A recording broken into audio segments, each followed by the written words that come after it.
সংগ্রামী উপস্থিতি নাসিরউদ্দিন ভাইকে ধন্যবাদ জানাচ্ছি।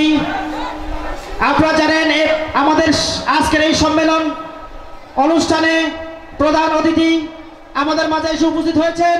আমরা আমাদের আজকের এই সহযোগী সদস্য সম্মেলনের পক্ষ থেকে ধন্যবাদ জানাচ্ছি, মোবারকবাদ জানাচ্ছি। এই পর্যায়ে আমাদের সামনে বক্তব্য নিয়ে আসেন বাংলাদেশ জামাত ইসলামী ঢাকা মহানগরী উত্তরের কর্ম পরিষদ সদস্য, ঢাকা মহানগরী উত্তরের সহকারী সেক্রেটারি, বাংলাদেশ ইসলামী ছাত্র শিবিরের সাবেক কেন্দ্রীয় সভাপতি জননেতা ডাক্তার ফখরুদ্দিন মানিক। জননেতা ডাক্তার ফখরুদ্দিন মানিককে বিশেষ অতিথির বক্তব্য দেওয়ার জন্য বিশেষভাবে অনুরোধ করছি।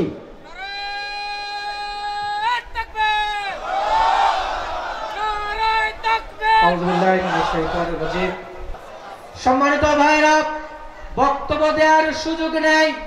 সম্মানিত প্রধান অতিথি আমাদের উদ্দেশ্যে বক্তব্য রাখবেন।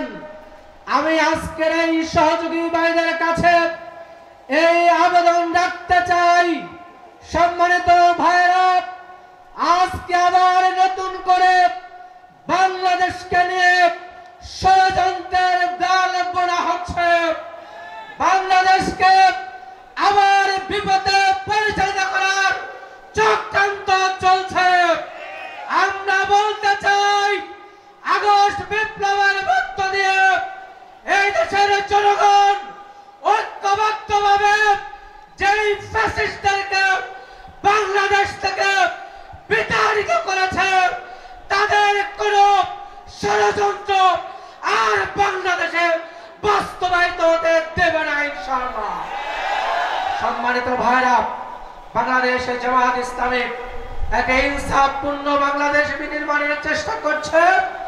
আমরা মনে করি, যদি আজকের জনগণ, দেশ প্রেমিক জনগণ আজকে ঐক্যবদ্ধ থাকেন, বাংলাদেশের মাটিতে আর কোন ষড়যন্ত্র বাস্তবায়িত হবে না ইনশাআল্লাহ।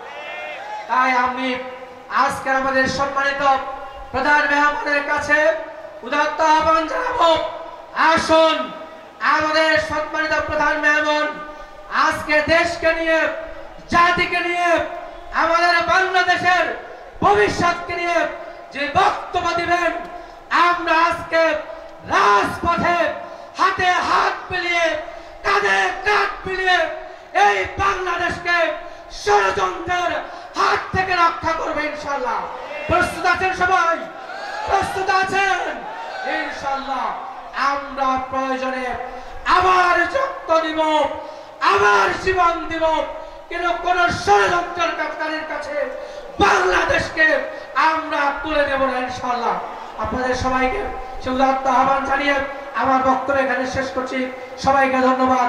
আসসালামু আলাইকুম ওয়া রাহমাতুল্লাহি ওয়া বারাকাতুহু।